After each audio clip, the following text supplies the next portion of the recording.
Assalamualaikum and good day to each and everyone. Today, I will be discussing the Pascal principle. This principle was introduced by Blaise Pascal, a scientist who studied the behavior of fluid. Pascal principles state that when pressure is applied to a confined fluid at rest, the change in pressure is transmitted equally to all part of fluid. In simple term, kung mai-apply tayong pressure sa isang bahagi ng liquid, mararamdaman ito ng buong fluid, and the pressure remains the same throughout. So this concept is very important because explain how force can be transferred and even multiplied using fluid. That is why it is applied in real-life devices such as hydraulic lift, car brakes, and other machines. So overall, Pascal principle is about input pressure is equal to output pressure. Meaning to say, kung ano yung value ng input pressure natin, nilagay natin na pressure is yun din yung value ng output pressure natin. And we know that the pressure is equal to force over acceleration. And this exact formula is dito dinerive yung formula ng Pascal principle, which is input pressure is equal to area over area equal output pressure over area. So this is the formula of Pascal principle, which is small f stands as the input force over small a is area where input pressure is applied equal capital F or output force over capital A or area where output pressure is applied. For P1 naman, P1 stands as input pressure whereas the P2 is output pressure. Now, let's try to solve a problem.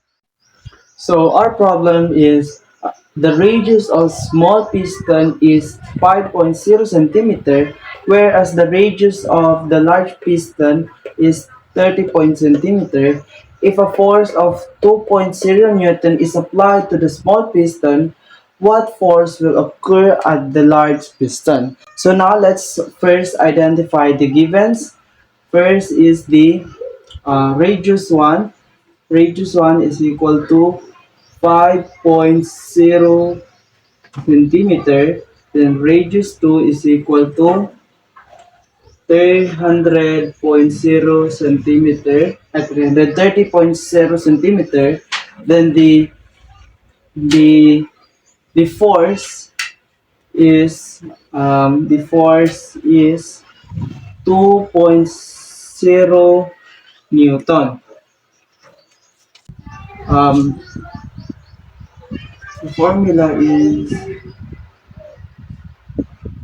uh, input force is equal to area equal output force over area. So since ang given natin is in radius, we have to convert it into area.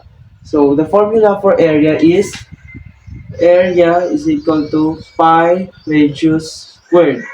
So pi, the value of pi is 3.14, 3.14. Then the radius 1 times 5.00 centimeter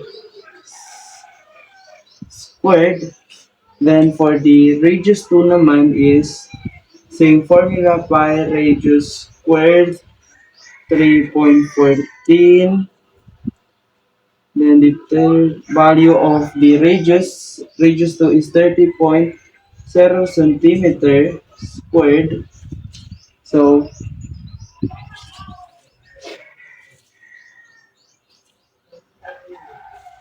the the 13.14 times 5.00 centimeters squared is 78.5 centimeter, where is 13.14 squared 3.14 times 30.0 centimeters squared is equal to 2830 centimeters squared. Now, since the givens are in the area now, we can solve na.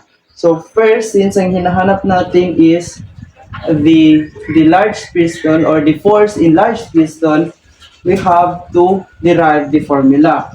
Do that, first is cross multiply. So F times A is equal to F times A. Then divide both sides to A, A. Then cancel.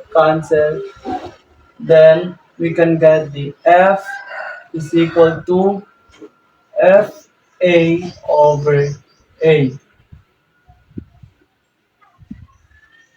So now let's substitute the givens into the formula. Equal the value of initial or the applied force is 2.0 Newton times the area is 2830 centimeter squared over the area is 78.5 centimeter squared. Then cancel. So we can get the 72 72.1 Newton.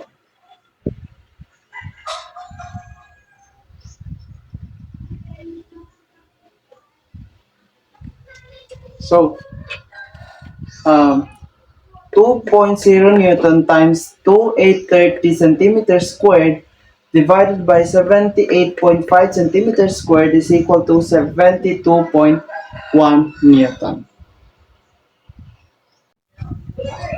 Example number 2.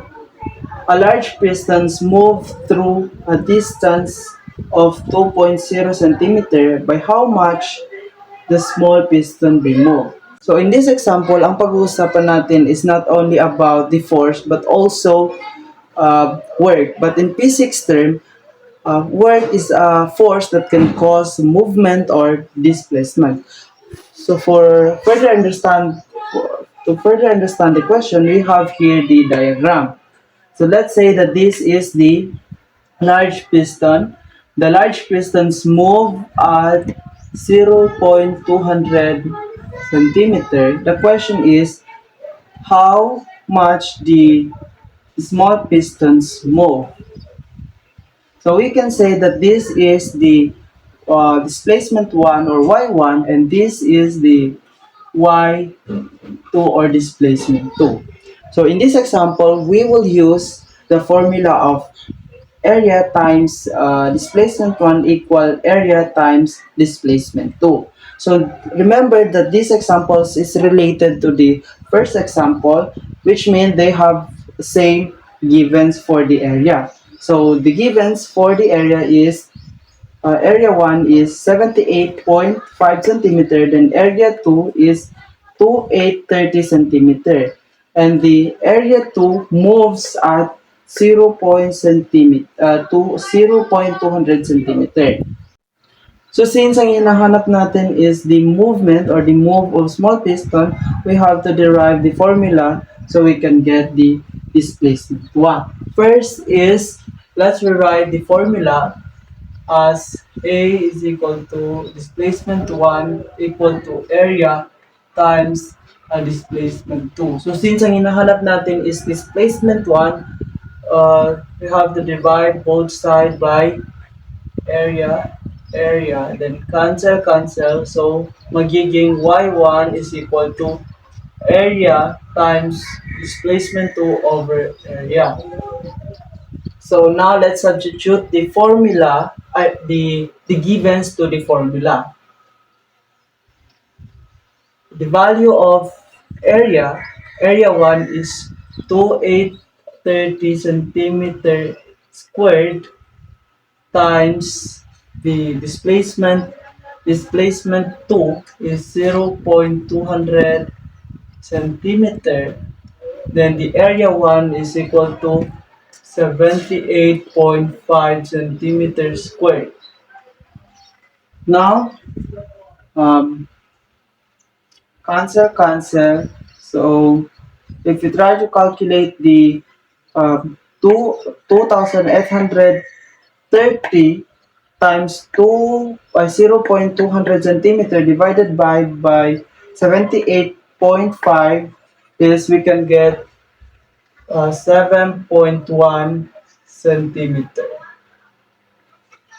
So meaning to say the movement of the move of small piston is 7.1 centimeter.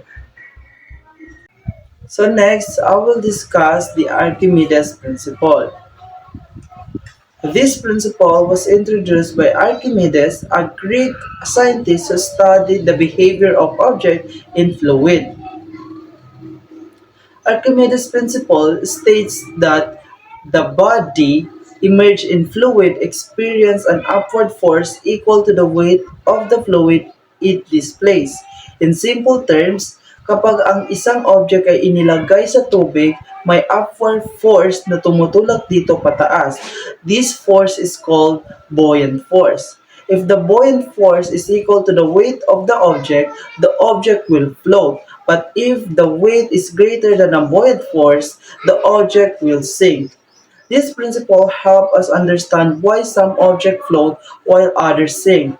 And this also applied in real life situations like ships, submarines, and other floating devices. Overall, Archimedes' principle explains how buoyant force works and how it affects objects in the fluid. Now let's have an example. A block of oak wood 5.0 centimeter high, 5.00 centimeter wide, and 10.0 centimeter long is placed into a tub of water. The density of wood is 7.20 times 10 raised to 2 kilogram per cubic meter. How far will the block of wood sink before it floats?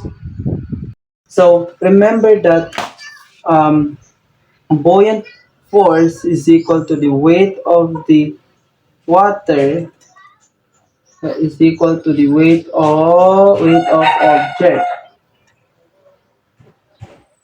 Now, since hindi natin alam yung weight of the object, we will find it first. So the givens are first is height, wide, long, and the density of water. We all know that to get the weight of the object is weight is equal to mass times gravity. But since in the question is the mass of the oak wood is not stated, we will use another formula instead, which is density of wood is equal to volume times gravity.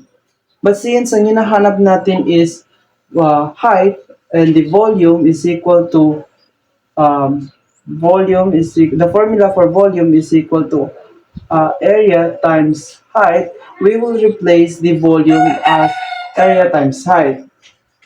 So magiging weight is equal to density of wood times area times height times gravity. So now let's substitute the givens to the formula. Weight is equal to density of water is 7.2 x 10 raised to the 2 kilogram meter cube or cubic meter. Then the area is 0.05. Then the height naman is 0.1 meter meter times 9.8 meter per second square. So So, cancel, cancel. So, magiging 7.20 times 10 kilogram times 0.5 times 0.5 times 0.1 times 9.8 meter per second squared is magiging 1 1.76 Newton. Ay magiging 1.76 kilogram meter per second squared or Newton. So this is the weight of the uh, wood. Since we already know the weight of the object, which is 1.76 kilogram meter per seconds or Newton, now we will find the weight naman ng water, which is same formula, density of water, water times density of water times volume times gravity or density of water times area times height times gravity is equal to the weight of the wood. Weight of the wood. Since ang hinahanap natin is the um, how far the blocks of the wood sinks before it float is which is ang hinahanap natin is height. We will divide both sides by density of water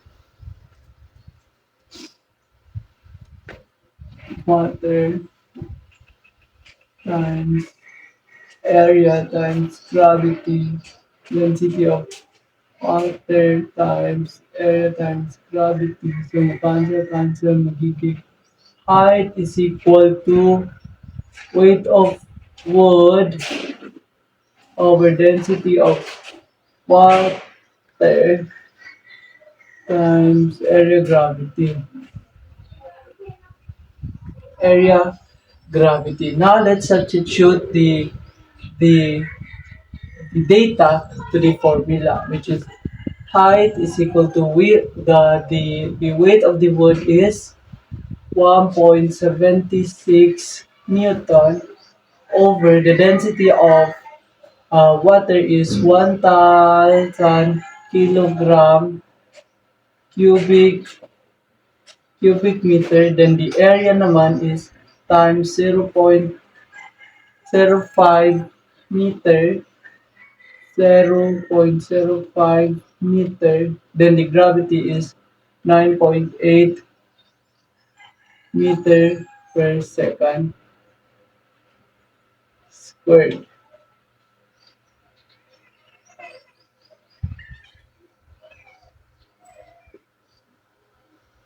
So magiging cancel since ang value naman ng Newton natin ay ganito na lang ang isulat natin, which is kilogram meter per second para mas klaro. When kilogram cancelled, meter per second cancelled, the cubic meter is cancelled. So may natirang isang meter. So if we calculate the all of this, which is 1.76 divided by 1,000 times 0.1, 0.05, 0.05 times 0.05 times 9.8 is equal to 0.0359 meter or 3.59 centimeter. So meaning to say the block of the wood will sink at 3.59 centimeter before it will float. So another example is Calculate the buoyant force on a rock of mass 32 kg and density 2,800 kg per cubic meter when fully submerged in water of density 1,000 kg per cubic meter. So before we proceed to the solution, here's the important points to remember. For an object that is fully submerged in fluid, the volume of this phase liquid is equal to the volume of the object.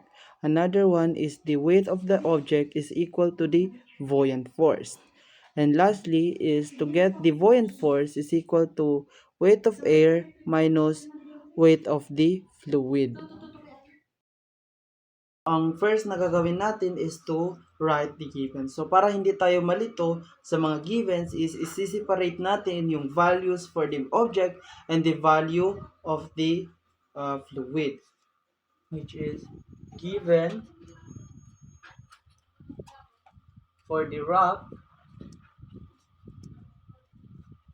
The mass of the rock is equal to 32 kilograms, and the density of the rock is 2,800 kilogram per cubic meter. And for the water naman, the density of water is 1,000 kilogram per cubic meter. So remember this value because this value is constant. Meaning to say, yan na talaga yung value ng density of water. So since the problem stated that the rock is fully submerged in water, it means that the volume of the rock is equal to the volume of the water. So now let's solve the volume of the rock. We will use the formula of the density, which is density is equal to mass over volume. But since ang hinahanap natin is volume, pagpapalitin lang natin ito. So magiging volume is equal to mass over density. So now let's substitute the givens to the formula, which is ang mass ng rock is 32 kilogram 32 kilogram divided by the density of the rock, which is 2,800 kilogram per cubic meter, and makancel ito. So 32 divided by 2,800 800 cubic meter is equal to 0.011 cubic meter. So this is the volume of the rock. But since gaya ng sinabi ko kanina, the volume of the rock is equal to the volume of the water. So meaning to say, ito na rin yung volume ng water natin. So we will write here the volume of the water. 0.011, then volume of rock is 0.011. So now, since meron na tayong value ng volume, we will find the buoyant force. So the formula for buoyant force is equal to rho times gravity times volume. So the density of water is 1,000 kilogram per cubic meter times the acceleration due to gravity, which is 9.8 meter per second squared. Then the volume of the rock is 0.011 cubic meter. So makancel ito. So 1,000 kilogram times 9.8 meter per second squared times 0.011 is equal to 107.8 Newton. Ground off ko na. Meaning to say, ito na yung um, buoyant force natin, which is ito na yung final answer natin for this problem.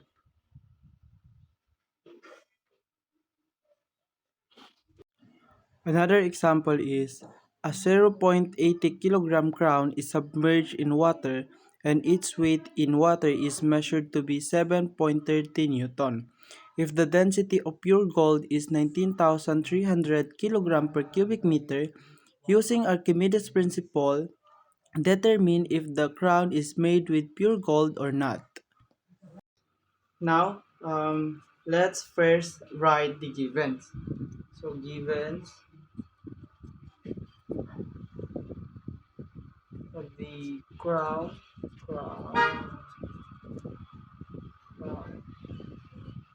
So the mass of the crown is equal to 0.80 kilogram, and the the weight of the crown in water is equal to 7.30 Newton, and the density of pure gold is equal to 19,300 kilogram per cubic meter. So now let's find out if the crown is made up of pure gold. So the density of water is again 1,000 kilogram per cubic meter. Always remember this value because some problem is hindi na sinasabi or hindi na sinasali sa question since constant naman siya. So first is let's find first the weight of the crown in air. Meaning to say yung crown is hindi pa na lubog sa tubig. So the weight of the weight of the crown in air is equal to mass times gravity. So the mass of the crown is 0.80 kilogram times the gravity, which is 9.8 meter per second squared. So the weight of the crown in air is equal to 7.84 kilogram per meter per second squared or Newton.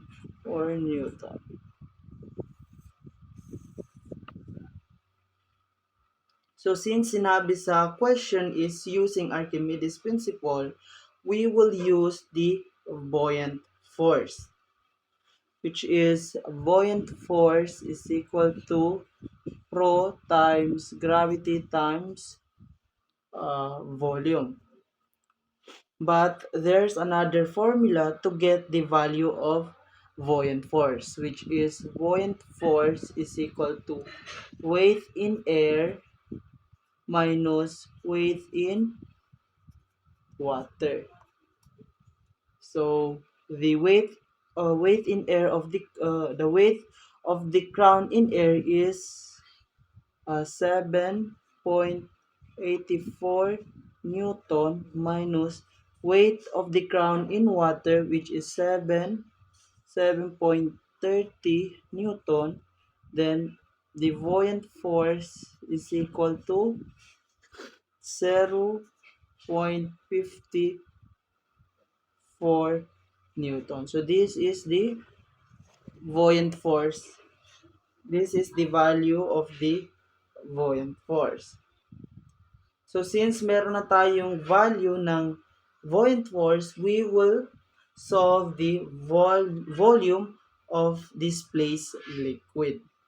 We will use again the formula of the buoyant force, which is buoyant force is equal to rho times gravity times velocity. But since ang hinahanap natin is volume, i-divide natin both sides with rho times gravity and rho times gravity. So, cancel, cancel. So, magiging volume is equal to uh, buoyant force over rho times gravity. So now let's substitute the values to the formula. So the buoyant force is equal to 0.54 Newton over the density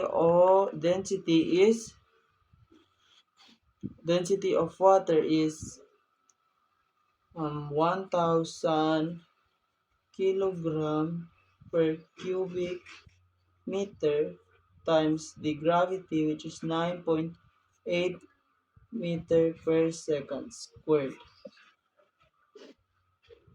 So the volume is equal to 5.5 5.5 times 10 raised to negative 5 cubic meter. So this is the volume of displaced liquid. Now let's find the density of the ground. Since meron na tayong value ng volume, which is the density is equal to mass over volume. So density is equal, the mass of the ground is equal to 0.80 kilogram over the volume, which is 5.5 x 10.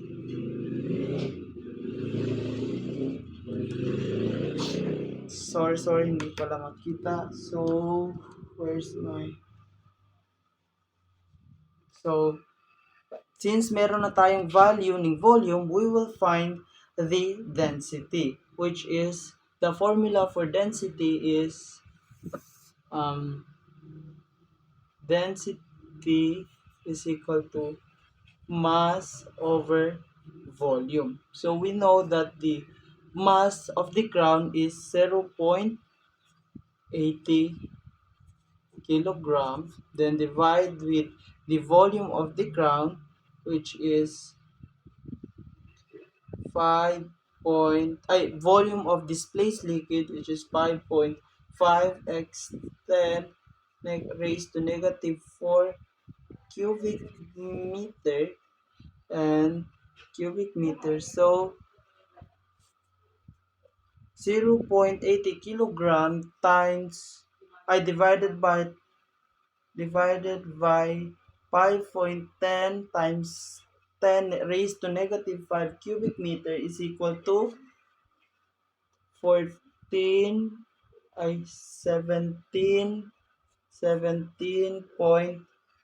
17,545 kilogram per cubic meter. So this is the density of the ground. So we know that the value of the pure gold, which is 19,300 kilogram per cubic meter, is ito yung value ng pure gold. So our final answer is 17,545 kilogram per cubic meter. So meaning to say, the crown is not gold or pure gold.